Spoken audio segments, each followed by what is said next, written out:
How to add ALGO on Trust Wallet app. Are you guys facing issues to add ALGO on your Trust Wallet app? If that's so, then this video might help you. Without further ado, let's get started.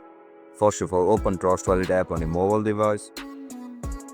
If you don't know how to download Trust Wallet app, then make sure to check out our guide on how to do it. Once you open up app, now look at the top right corner of your screen where you can see this icon over here. Click on it. Once you click on it, now tap on search bar and search for ALGO.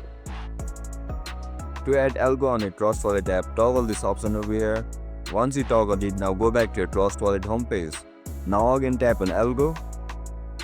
You will be provided with multiple options over here. Click on Receive. With the help of this QR code and wallet address, you can receive ALGO to your Trust Wallet app from different crypto wallets. And that's it guys, that's how we're gonna add ALGO to our Trust Wallet app. If you guys found this video helpful, don't forget to like, share and subscribe to our channel. See you in the next one. Bye bye.